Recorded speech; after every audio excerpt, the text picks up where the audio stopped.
नमस्कार। आज हम बात करेंगे सबसे ज़्यादा ज़िंदगी में आनंद किसने पाया। आनंद उसने पाया जिसने अपनी इंद्रियों का रस पिया। दूसरे के ऊपर जो डिपेंड रहा उसने आनंद नहीं पाया। अपनी इंद्रियों में जिसने आनंद खोजा उसने आनंद पाया। इसमें सबसे अच्छा उदाहरण आता है मीरा का। मीरा बाई हमेशा मीरा भगवान श्री कृष्ण की मूर्ति ली और वो उसको लेकर घूमती रहती थी, नाचती रहती थी। सारे लोग उसकी बुराई करते थे, उसने किसी की परवाह नहीं की। उसने अपनी इंद्रियों का रस पिया। वो वक्त था जिस समय नाच बहुत ही बुरा माना जाता था, नाच को अच्छा नहीं माना जाता था, लेकिन उसने किसी की नहीं सुनी। अपने आनंद में वो आनंदित रही और उसने परम आनंद पाया। दूसरा उदाहरण आता है इसमें राधा का। राधा भी श्री कृष्ण के लिए पूरे गांव में नाचती थी, इसीलिए उस वक्त राधा की शादी कृष्ण से नहीं हो पाई थी। राधा भी हर समय श्री कृष्ण भगवान का नाम लेकर पूरे गांव में नाचती रहती थी। यशोदा इसके बहुत ही ज़्यादा खिलाफ थी। वो नहीं चाहती थी कि उसकी शादी हो, क्योंकि उस समय नाच को बहुत ही खराब माना जाता था। बीमारी दो तरह की होती है। एक बीमारी होती है शारीरिक बीमारी। शरीर का भी बहुत ज़्यादा ध्यान रखना चाहिए, स्वस्थ रहना चाहिए, क्योंकि यदि शरीर स्वस्थ नहीं होगा तो इंसान का मन जो होता है वो हमेशा शरीर में लगा रहता है। कहीं दर्द है तो दिमाग वहीं लगा रहेगा, आपका किसी और काम में मन नहीं लगेगा। दूसरी बीमारी होती है मानसिक बीमारी।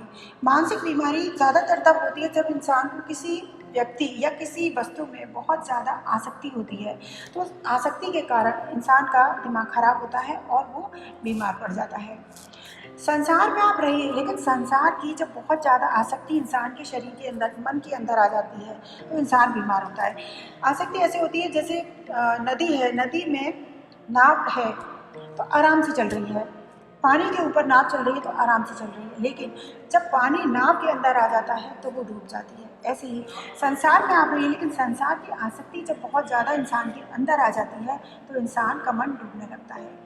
इंसान के अंदर जब किसी भी तरीके का अभिमान बहुत ज़्यादा होता है तो वो इंसान अक्सर बहुत ज़्यादा दुखी रहता है। किसी भी चीज़ को अपना मानना ऐसे ही है जैसे आप मकान में रह रहे हैं, मकान मालिक में, और आप किराएदार हैं, लेकिन आप मकान मालिक को मारकर आप उस पर अपना अधिकार जता लें। ऐसे ही संसार की किसी भी चीज़ पर बहुत ज़्यादा अपना आधिपत्य जमाना ऐसे ही है कि मकान मालिक को आप मार रहे हैं और अपना उसको जता रहे हैं। जो शरीर की में रहता है वो बहुत ज़्यादा दुखी रहता है। शरीर क्या है, आपने महंगे से महंगा कपड़ा पहना, थोड़े दिन आप पहने रहिए, फिर देखिए उसकी कीमत कुछ भी नहीं रहती। ऐसे ही आप कितना भी स्वादिष्ट स्वादिष्ट भोजन हो, आप उसे जीभ पर रखिए, उसकी कोई भी कीमत नहीं रहती। शरीर की बस इतनी ही वैल्यू है। आप डॉक्टर बनिए, इंजीनियर बनिए, 20, 25, 30 साल इंसान पढ़ाई करता है, फिर कोलू की बैल की तरह काम भी करता है, लेकिन उसकी कोई भी चीज़ जब वो मर जाता है अगले जन्म में कोई भी चीज़ उसके बिल्कुल काम में नहीं आती है। लेकिन जो इंसान तत्व ज्ञान को जान लेता है, परमात्मा के नाम को जान लेता है, आनंद को पा लेता है, तब वो अगले जन्म में भी उसके वो उतना ही काम आता है, पूरा जितना भी उसने इस जन्म में किया है। एक बार एक जंगली कुत्ते थे, वो जंगल में भागे जा रहे थे।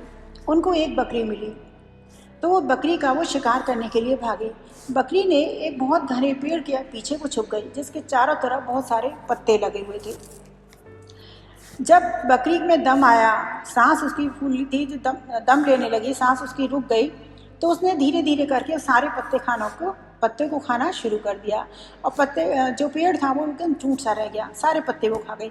जैसे ही पत्ते उसने खाए, पेड़ टूट सा रह गया, तो बकरी का शरीर कुत्ते को दिखाई देने लगा, और चारों कुत्तों ने मिलकर, जो भी कुत्ते उसके पीछे पड़े थे, उसने उसको मारकर खा लिया। जब इंसान, पेड़ के पत्ते उसके संरक्षक थे, जैसे ही उसने पेड़ के पत्ते खाए वो मारी गई। ऐसे ही इंसान का संरक्षक होता है परमात्मा और भगवान का नाम। जब वो उसे नहीं रहता है, उसको ख़त्म कर देता है, तो इंसान का फिर सर्वनाश हो जाता है। इंसान को हमेशा अपनी इंद्रियों का जो रस पीता है आनंद में रहता है, भगवान का जो नाम लेता है वो सदा आनंद में रहता है। जय श्री कृष्ण। आज के लिए इतना ही। अगली बार हम किसी और विषय पर चर्चा करेंगे।